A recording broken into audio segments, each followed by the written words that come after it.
అందరికీ నమస్కారాలు. మా ప్రెస్ సోదరులందరికీ కూడా ఈరోజు ముఖ్యంగా ప్రెస్ మీట్ పెట్టడం ముఖ్య కారణం, చాలా రోజుల నుంచి పాపంపేట అక్కడ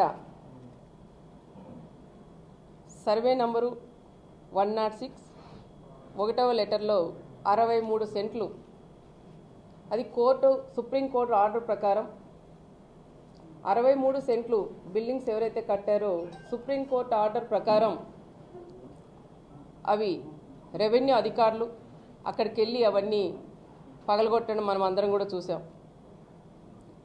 అది సుప్రీంకోర్టు ఆర్డర్ ప్రకారం వాళ్ళు చేస్తే, అయినా మా పార్టీ లీడర్లు ఎక్స్ జెడ్పీటీసీ కానీ అక్కడుండే లీడర్లు అందరూ కూడా కలిసి ధర్నా కూడా చేసి ఇవి తీసేయకూడదని చాలా వరకు ప్రయత్నం కూడా చేశారు. అయినా సుప్రీంకోర్టు ఆర్డర్ అని చెప్పి మా వాళ్ళని కూడా తీసుకెళ్ళి స్టేషన్లో కూడా పెట్టింది మనకందరికీ కూడా తెలుసు. కానీ సుప్రీంకోర్టు ఆర్డర్ ఇచ్చింది ఏదైనా సమస్య ఉంటే దాని మీద జిల్లా కలెక్టర్ గారు కూడా స్పందించి దాని గురించి కూడా చెప్పే బాధ్యత మా జిల్లా కలెక్టర్ గారిది కూడా ఉంటుంది. అది కూడా దాని గురించి కూడా ప్రెస్లో కూడా వచ్చేలాగా వాళ్ళు కూడా చేశారు. కానీ దాని గురించి తోపు ఒక మాజీ ఎమ్మెల్యే వెళ్ళి అది రాజకీయం చేసి మరి ఆ రోజు పగలగొట్టినప్పుడు అక్కడికి వెళ్ళి ధర్నాలు చేసి ఎందుకు నిలిపేయలేకపోయినాడని నేను కూడా ఈ ప్రెస్ ద్వారా కూడా నేను అడుగుతున్నాం. ఏదో రకంగా రాజకీయం చేయాలని ఆలోచనతోనే అదంతా అయిపోయినాక మళ్ళీ 3 రోజులకు హడావుడి చేసి అక్కడికి వెళ్ళి ధర్నాలు చేసి పరిటాల సునీతమ్మ ఇక్కడ ఒక ఆఫీస్ కట్టాలని ఆలోచనతో ఇవన్నీ కూడా తీసేపిచ్చిందని మాట్లాడడం అది ఎంతవరకు సహజమో ఒక్కసారి ప్రజలు కూడా ఆలోచించాలని కూడా నేను కోరుకుంటున్నాం. దీనికి సంబంధించిన పక్కంది నేను మంత్రిగా ఉన్నప్పుడు దాదాపు 4.5 ఎకరా, అది కూడా అందరూ కూడా కలిసి మాట్లాడుకొని రిజిస్ట్రేషన్లు కూడా వాళ్ళు చేయించుకున్నారు. వాళ్ళంతా ఈరోజు సంతోషంగా ఉన్నారు, నాకు బొక్కలు ఇచ్చిపోతున్నారు, అమ్మ నువ్వు ఆ రోజు మంచి పని చేసావు అని. దాన్ని కూడా రాజకీయం చేసి సునీతమ్మ దీంట్లో 8 కోట్లు తీసుకుంది అన్నాం. నేను ఛాలెంజ్ చేస్తున్నాను తోపు బ్రదర్స్కి, నా కుటుంబం ఇట్లా పెట్టే కుటుంబం కానీ చేయి చాపే కుటుంబం పరిటాల కుటుంబం కాదని ప్రతి ఒక్కరికి కూడా తెలుసు. నేను 8 కోట్లు నేను తీసుకొని నీ ఆత్మసాక్షిగా నువ్వు చెప్పగలవా అని తోపు వాళ్ళని కూడా నేను అడుగుతున్నా. అది ఒక ఎత్తు, అది ఆ రకంగా రాజకీయంగా కూడా తీసుకోపోయినారు. దానికి నాకు ఎటువంటి సంబంధం లేదు. దాంతో ప్రకారం మళ్ళీ ఇంకొక ఆయన అంటాడు, చిన్న తోపు రెండో తోపు వచ్చాడు. జేసీపీ నైట్ టైం వెళ్ళినప్పుడు మళ్ళా సునీతమ్మ ఏమన్నా జేసీపీ పంపించిందా మా ఇల్లు పగలగొడతారని భయంతో ఆందోళన చెందుతాడారంటారు. తోపు బ్రదర్స్కి ఒకటే చెప్తున్నా, జేసీపీ పంపించి ఇల్లు తోపియాలంటే హైదరాబాద్లో ఉండే నీ బంగ్లా తోపిస్తాను కానీ ఇక్కడుండే నా కార్యకర్తలు కానీ ఇక్కడుండే పబ్లిక్ కాదని ప్రత్యేకంగా వాళ్ళకు కూడా నేను హెచ్చరిస్తున్నా. ఇల్లు లేదని దొంగేడుపులు ఏడుస్తారు. హైదరాబాద్లో బిల్డింగులు ఉన్నాయి, ఆ బిల్డింగులతో ఏమన్నా జేసీపీ సౌండ్ వింటే సునీతమ్మ ఏమన్నా పంపించిందేమో నువ్వు భయపడతావు కానీ ఇక్కడ ఉండే ప్రజలు ఎవరూ భయపడరు. దమ్ముల మీద చెయ్యి వేసుకొని ప్రశాంతంగా నిద్రపోతారని వాళ్ళకు కూడా నేను ప్రశాంతంగా నిద్రపోతారని వాళ్ళకు కూడా నేను తెలియజేస్తున్నా. దాంతోపాటు ప్రతి ఒక్కటి రాజకీయం చేసేది తోపు బ్రదర్స్కి ఒక అలవాటైంది. ప్రభుత్వం ఉన్నప్పుడు ఒక రకం చేస్తారు, గవర్నమెంట్ లేనప్పుడు ఇంకొక రకంగా తోపు వాళ్ళు ప్రజలందరినీ రెచ్చగొట్టేది మనం అందరికీ కూడా తెలుసు. నిన్న మొన్న ఏ మీటింగ్లు పెట్టినా ఏ ప్రెస్ మీట్లు పెట్టినా ఒకటే చెప్తా అంటారు, టీవీ బాంబు గురించి మాట్లాడతారు. టీవీ బాంబు గురించి మాట్లాడినప్పుడు కారు బాంబు ఎందుకు గుర్తు రాలేదయ్యా మీకు? ఇక్కడున్న మా అమాయకులైన ఒక ప్రెస్ సోదరులు అక్కడ దాదాపు 24 మందిని పొట్టను పెట్టుకొనింది, అది మీరు కాదా? మరి ఇది మాట్లాడినప్పుడు అది ఎందుకు మాట్లాడలేకపోయినారని నేను కూడా వాళ్ళని అడుగుతున్నా. దీనిలో మాట్లాడేకేమో ఏదో పరిటాల కుటుంబం వీళ్ళని ఇబ్బంది పెట్టి టీవీ బాంబు పెట్టి బలి చేసిందంటారు. మరి అక్కడ కారు బాంబు పెట్టింది ఎవరయ్యా? దాంట్లో కూడా మీరు ముగ్గురు కొద్ది రోజులు జైల్లో కూడా ఉండొచ్చినారు. ఒక్కసారి మీరు కూడా గుర్తు పెట్టుకోండి అని కూడా నేను తెలియజేస్తున్నా. అదే కాకుండా ఎవరో ఒక ఆయన శుక్రవారం వస్తాడంట పరామర్శ ఇచ్చేదానికి. ఆయనకు కూడా ఒకటే చెప్తున్నాం, మా జిల్లాలో కారు బాంబు టీవీ బాంబులు అనేటివన్నీ మర్చిపోయారు, మళ్ళీ మీ వాళ్ళకి గుర్తు చేస్తున్నారు. ఆ వచ్చే ఆయనకు కూడా ఏం చెప్పంటే సూట్ కేస్ బాంబు గురించి కూడా ఒక్కసారి మాట్లాడి నా మండలంలోకి కూడా అడుగు పెట్టాలని ప్రత్యేకంగా మాజీ సీఎం గారికి కూడా నేను చెప్తున్నా. ప్రతి ఒక్కటి కూడా మీరు రాజకీయం చేస్తే మా దగ్గర కూడా రాజకీయం చేయడానికి మేము కూడా సిద్ధంగా ఉన్నాం. అవి అవసరం లేదు. ఎప్పుడో జరిగిపోయిన గతం గతహ.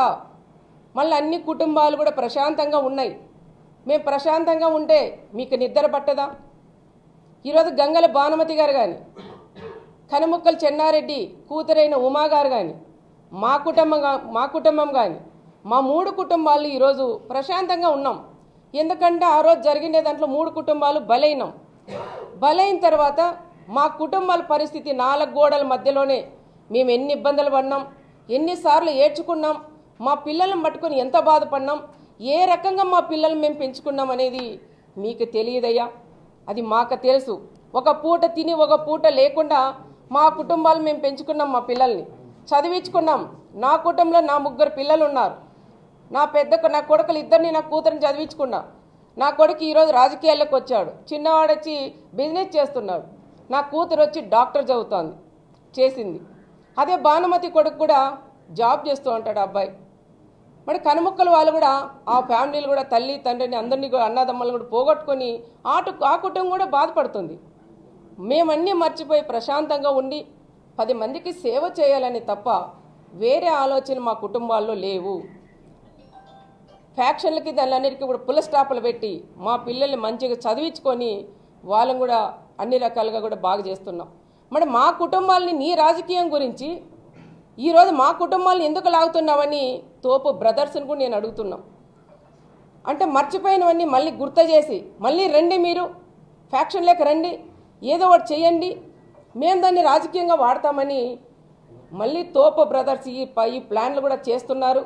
దయచేసి నేను ఒకటే చెప్తున్నా, భానుమతి గారికి కానీ అదేవిధంగా ఉమా గారికి కూడా ఒకటే చెప్తున్నాం, ఇలాంటి వాళ్ళు కాకమ్మ గోమ్మ కథలు చెప్తా అంటారు, ఇవన్నీ నమ్మొద్దండి, మళ్ళీ ఇటువైపు చూడొద్దండి, ప్రశాంతంగా మన కుటుంబాలు కూడా బాగున్నారు, ఇదే ప్రకారంగా 10 మందికి సహాయం చేద్దాం తప్ప ఇలాంటి వాళ్ళు మనకి మళ్ళీ గొడవలు పెట్టి అది చలమంటేసి ఆర్పుకునేలాగా ఆ రకంగా కూడా చేయాలనుకున్నారు. దయచేసి అలాంటి వాళ్ళు ఉచ్చలేకి పడొద్దండి అని మరొక్కసారి మా 3 కుటుంబాల వాళ్ళకు కూడా మేము విజ్ఞప్తి కూడా చేస్తున్నాం. దీన్ని చూస్తా అంటే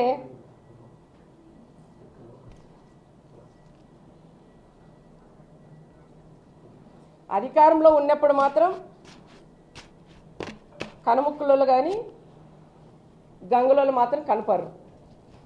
అధికారం పోతేనే వాళ్ళని తీసుకొని వచ్చి ముందర పెట్టి వాళ్ళతో మాట్లాడియడం, ఏదైనా మీటింగుల్లో పోతేనే రండక్క కూర్చోండి పెట్టండి అనడం, ఈ రకంగా కూడా చేస్తుంటారు తోపు వాళ్ళు. మరి అధికారం ఉన్నప్పుడు, నువ్వు ఎమ్మెల్యేగా ఉన్నప్పుడు, మీ నాయకుడు సీఎంగా ఉన్నప్పుడు ఆ కుటుంబాలను నువ్వు దగ్గర తీసి ఒక చైర్మన్ పదవి ఇప్పి లేకపోయావా, ఒక ఎమ్మెల్సీ ఇప్పి లేకపోయావా అని నేను తోపు వాళ్ళని కూడా నేను అడుగుతున్నాను. ఆ పని చేయవు. కానీ అధికారం పోయిన తర్వాత మళ్ళీ ఆ కుటుంబాలను తీసుకొని వచ్చి నీ కుటుంబం లాభ పొందేదాకా చేస్తున్నావు.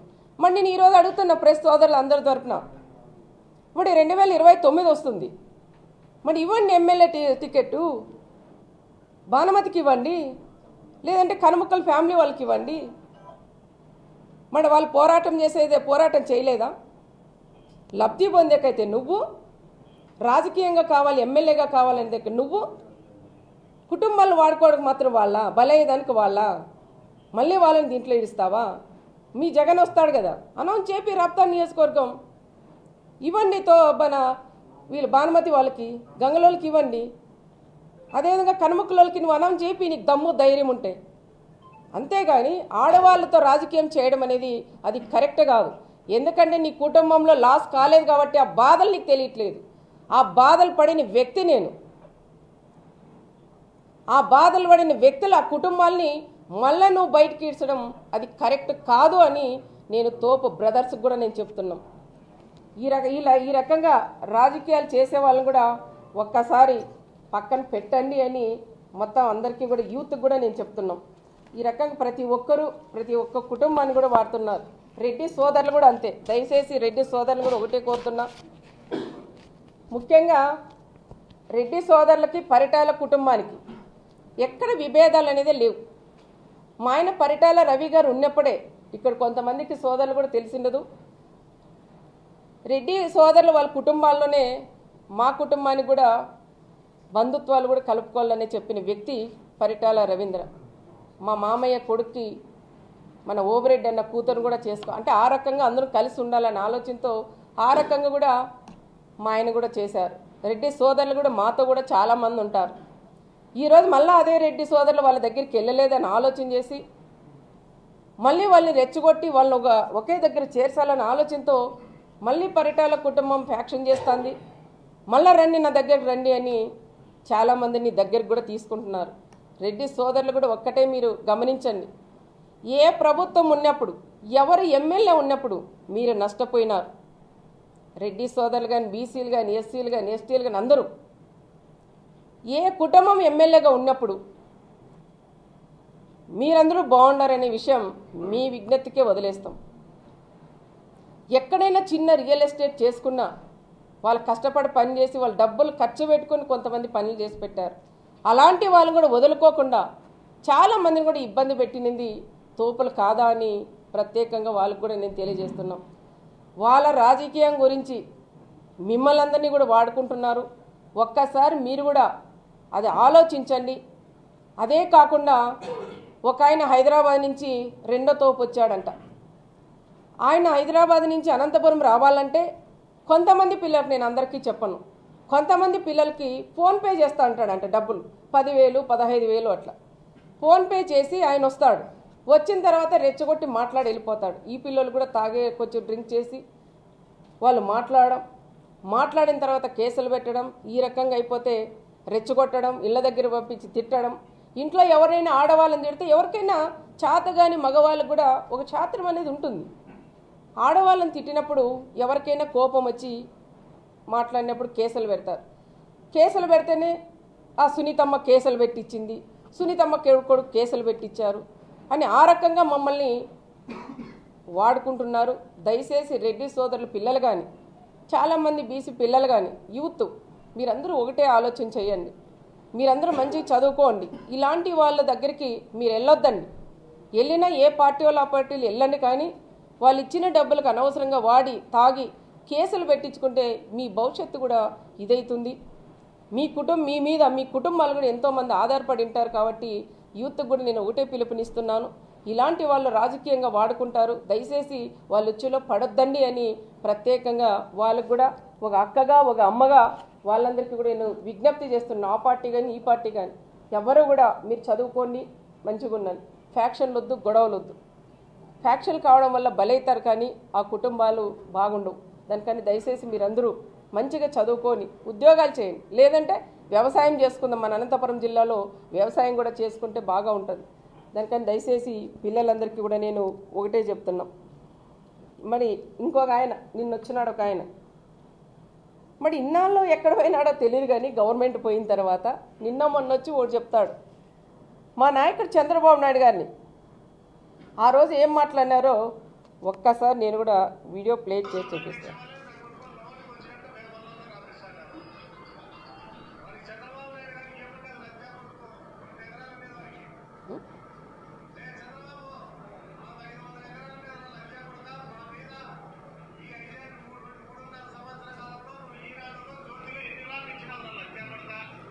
ఈ రకంగా మాట్లాడిన వ్యక్తి నిన్న వచ్చి ఒకటి మాట్లాడుతున్నాడు.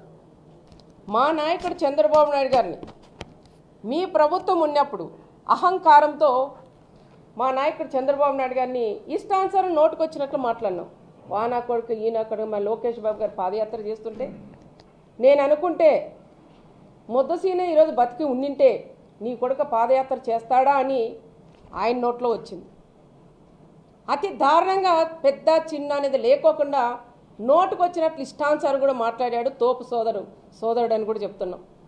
రెండో ఆయన కానీ ఈరోజు వచ్చి నిన్న ప్రెస్ మీట్ పెట్టి చంద్రబాబు నాయుడు గారు, లోకేష్ గారు మరి ఆ రోజు ఒక మాట, ఈ రోజు ఒక మాట.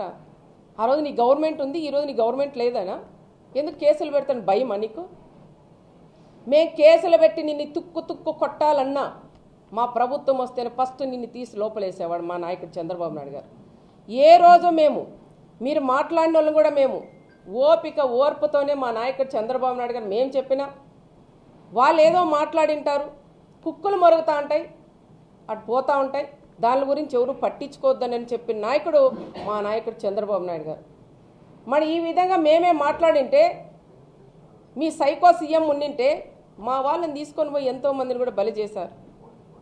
చాలామంది మన చిన్న వీడియోలు తీసి పెడితే కూడా పిల్లల్ని అరెస్ట్ చేసి కేసులు పెట్టి వాళ్ళ సెల్ ఫోన్లు కూడా తీసుకొని మీ స్టేషన్లో పెట్టుకున్న రోజులు కూడా చాలా ఉన్నాయి. ఆ రకంగా కూడా ఇబ్బంది పెట్టారు. కానీ మా నాయకుడు అలాంటి నాయకుడు కాదు. మా నాయకుడు తిట్టినా, మమ్మల్ని తిట్టినా సరేలే, మామూలుగా ఉంటాయి, రాజకీయంగా ఉంటాయి, మీ పని మీరు చేసుకోనివ్వండి, గ్రామాలు అభివృద్ధి చేయండి అని చెప్పే నాయకుడు మా గౌరవ ముఖ్యమంత్రి చంద్రబాబు నాయుడు గారు, మా యువ నాయకుడు మా లోకేష్ బాబు గారని కూడా ప్రత్యేకంగా కూడా నేను తెలియజేస్తున్నాం. ఆ రోజు ఒక మాట, ఈ రోజు ఒక మాట మీరే విన్నారు. ఈ రకంగా మాట్లాడే వాళ్ళ మాటలు నమ్మొద్దండి అని ప్రత్యేకంగా వాళ్ళందరికీ కూడా నేను చెప్తున్నాను. అదే కాకుండా ఇంకో విషయం కూడా మీతో షేర్ చేసుకోవాలా. మొన్న జరిగిన రామగిరిలో ఎంపీపీ ఎలక్షన్, అదే తోపు వాళ్ళకి 8 మంది ఎంపీటీసీలు ఉన్నారు. అంటే 10 మంది ఎంపీటీసీలు నా మండలంలో.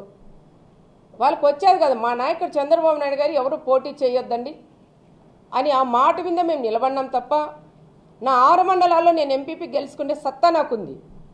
మా కార్యకర్తలు ఉన్నారు. మా నాయకుడు చెప్పిన మాట ప్రకారం మేము ఇన్ని ఉరుకైనాం. కానీ నా ఎంపీటీసీ అన్న గెలుచుకోవాలనే ఆలోచనతో దాదాపు నా సొంత పంచాయతీ అయింది, 1400 మెజార్టీతో మా ఎంపీటీసీ గెలిచాం. అది మహిళకు అయ్యింది. మరి 9 మంది ఎంపీటీసీలు ఉంటే ఒకరు చనిపోయారు. అది ఎంపీపీ ఎలక్షన్కి వచ్చింది. వచ్చిన తర్వాత అది 8 మంది ఎంపీటీసీలు వాళ్ళ దగ్గర ఉన్నారు. నీకెందుకయ్యా భయం అంటే, నీ ఎంపీటీసీల మీద నీకు నమ్మకం లేదా? వాళ్ళని తీసుకొని క్యాంపు రాజకీయాలు ఎందుకు చేసావు? ఒక ఎంపీటీసీకి 3 లక్షలు డబ్బులు ఇచ్చి క్యాంపు రాజకీయం ఎందుకు చేస్తున్నావు? మరి నువ్వు గెలిపించి నీ పార్టీ వాళ్ళు అయితే మరి నీ వెనక ఎందుకుండరు? దీన్ని కూడా రాజకీయం చేయాలనే ఆలోచనతో 3 వ్యక్తుల్ని, వాళ్ళ సోదరులేమో ఇద్దరు కూడా హైదరాబాద్లో ఉండడం, బీసీ సామాజిక సంబంధించిన వ్యక్తుల్ని 3 పంపించి వాళ్ళ బంధువులను కూడా పంపించుకోకుండా ఆ 3 పంపించి గొడవ పెట్టాలనే ఆలోచనతో వెనకాల యాట్ కొడవెన్లు పెట్టి, వాళ్ళకు కూడా తెలుసో లేదో కొడవెన్లు పెట్టి అక్కడ కూడా పంపించారు. గొడవ చేస్తారు, గొడవ అయితే మళ్ళీ దీన్ని రాజకీయంగా బీసీలను కొట్టారని వాడుకోవాలనే ఆలోచనతోనే ఆయన పంపించినారు. అది అయిన తర్వాత మళ్ళీ మరుసటి రోజు మరి వచ్చి నువ్వు ఎంపీపీని ఎందుకు చేసుకోలేకపోయినావు? నువ్వు టైం అయిపోయిన తర్వాత 11:10 నిమిషాలకి బాగేపల్లి టోల్గేట్తో వెట్లిస్తావయ్యా నువ్వు 1 అవర్లోనే నువ్వు రామగిరికి రాగలవా? నువ్వు టైం తప్పించాలనే ఆలోచనతో ఆ టైంకి పంపించావు. ఆ రోజు ఎలక్షన్ పోస్ట్పోన్ అయింది. మళ్ళీ మరుసటి రోజు అన్నా నువ్వు తెచ్చావంటే ఎక్కడో సముద్రం దాకా తీసుకుపోయినాడంట. మరి నీకు అంత నమ్మకం లేదు నీ వాళ్ళ మీద నమ్మకం లేక ఇది పోస్ట్పోన్ చేసి, సునీతమ్మ ఈ విధంగా చేసింది కాబట్టి పోస్ట్పోన్ చేయించు. అయ్యా జగన్ రెడ్డి, నువ్వన్నా తెలుసుకో, మిగతా మండలాలు అంతా ఎంపీపీలు అయ్యారు. మరి రామగిరి మండలంలో చేతగానే దద్దమ్మ ఒక ప్రకాష్ రెడ్డి ఉన్నాడు కాబట్టి ఎంపీపీని చేసుకోలేకపోయాడు. చేసుకునే శక్తి లేకే ఈరోజు మా మీద పడి ఏడ్చడం అది కరెక్ట్ కాదు అని చెప్తున్నాం. నువ్వు ఎప్పుడైతే ఏటుకోడవెన్లు పెట్టి జనాల్లో రెచ్చగొట్టావో అది చూసి యూత్ కూడా మండలాల్లో కానీ గ్రామాల్లో రెచ్చిపోయారు. దీంతో పాటు మళ్ళీ మరుసటి రోజే ఉగాది పండుగ. ఆ పండుగ రోజు చిన్న ఘటన జరిగింది, అది జరగకూడదు, చాలా బాధాకరం నాకు కూడా. ఎందుకంటే నా మండలం ఎప్పుడు కూడా ఫ్యాక్షన్కి సంబంధించిన ఎక్కడ మర్డర్లు కానీ గొడవల కక్షలు ఎక్కడ కూడా లేవు. మా మామయ్య ఉన్నప్పటి నుండి చూస్తే కూడా. కానీ ఆ మర్డర్ అది ఆయన చనిపోవడం లింగమయ్య నా కుటుంబానికి కూడా మా వాళ్ళందరికీ కూడా మాకు బాధాకరం. ఆ కుటుంబానికి ఎప్పుడైనా ఆదుకుండే కుటుంబం కూడా పరిటాల కుటుంబం. ఆ కుటుంబాన్ని కూడా పరామర్శించేకి నేను వెళ్తే అది వాళ్ళకి కొంచెం బాధగా ఉంటుందనే ఆలోచనతో మా ఎంపీ గారిని మా మంత్రి గారిని ఇద్దరిని కూడా పంపించి వాళ్ళని పరామర్శించి వాళ్ళకి ఏదైనా కూడా మనం ఆర్థికంగా సహాయం చేద్దాం, రాజకీయాలు పక్కన పెడదాం, వాళ్ళ కుటుంబం కాపాడదామని చెప్పిన వ్యక్తి నేను అని కూడా నేను చెప్తాం. మరి వాళ్ళు చనిపోయి ఆ విధంగా ఉంటే కనీసం ఈ రోజు కన్నా ఒక్కరు వెళ్ళి ఆ కుటుంబం మాట్లాడిచ్చారా? ఆ తోపులు ఎవరన్నా ఉన్నారా? తోపు వచ్చినాడో దండ వేసినారు వెళ్ళిపోయాడు, ఆయన ఎక్కడ పోయినాడో మాయమైనాడు తెలియట్లేదు. అంగో కృష్ణుడు వచ్చి ఇటు చేస్తున్నాడు. మరి ఆ కుటుంబాలను పరామర్శించవచ్చు కదా. ఇంతవరకు ఆ కుటుంబాలను పరామర్శించిన పాపాన పోలేదు. ఆటికొచ్చే ధైర్యము చేత కాక మీ ఆయపని పిలిపిస్తున్నా వీటికి, ఏదో ఈడ వెలగబెట్టవయ్యా ఇదంతా చేయండి అని. ఒకటే చెప్తున్నాను జగన్మోహన్ రెడ్డికి, ఎక్స్ సీఎం గారికి, మా నాయకుడు చంద్రబాబు నాయుడు గారు మాకు ఒకటే చెప్తా అంటాడు. నేను ఎమ్మెల్యే 20 సంవత్సరాలైంది. మా ఆయన చనిపోయినాక నేను ఎమ్మెల్యే అయిన తర్వాత కూడా ఎక్కడ ఫ్యాక్షన్ లేకుండా చేసిన వ్యక్తి కుటుంబం పరిటాల కుటుంబం. మా నాయకుడు చంద్రబాబు నాయుడు గారు కూడా ఒకటే చెప్తారు, గత మనమందరం బాగుండాలా, మన పిల్లలు బాగుండాలా, చదువుకోవాలా, ఉద్యోగాలు చేయాలా, రాజకీయ ఎలక్షన్ అప్పుడు ఎలక్షన్ చేసుకుందాం, అందరూ కూడా డెవలప్ చేయండి, పార్టీలకు అతీతంగా మనం పని చేద్దామని చెప్పిన నాయకుడు మా అన్న చంద్రన్ అని కూడా నేను చెప్తున్నాను. ఆయన అడగజాడల్లోనే మా కుటుంబం కూడా నడుస్తుందని కూడా నేను చెప్తున్నాం. మన జగన్ రెడ్డి మీరేదో శుక్రవారం వస్తారంట అంటే మంగళవారం అన్నారు, ఆయన శుక్రవారం అయితే బాగా అచ్చొస్తుంది కాబట్టి నేను శుక్రవారం అని చెప్తున్నాం. నువ్వు శుక్రవారం వచ్చినప్పుడు కూడా ఫస్ట్ సూట్ కేస్ బాంబు గురించి కూడా చెప్పండి. ఎవరు పంపించారు పరిటాల రవి గారిని చంపడానికని అది కూడా చెప్పండి. దాంతోపాటు మా ఆయన పరిటాల రవి గారిని చంపినప్పుడు మీ నాన్న సీఎంగా ఉన్నప్పుడు మా ఆయన పరిటాల రవి గారు చనిపోయారు, దాంట్లో కూడా నువ్వు కూడా ఉన్నావు. నిన్ను కూడా సిబిఐలు కూడా విచారించారు మీ నాన్న సీఎంగా ఉన్నప్పుడు. మా ఆయనతో పాటు దాదాపు 45 మందిని అనంతపురం జిల్లా వాళ్ళని కూడా పొట్టను పెట్టుకున్నారు. మాకందరికీ నువ్వు కూడా సమాధానం చెప్పే బాధ్యత అది నీ మీదే ఉంది.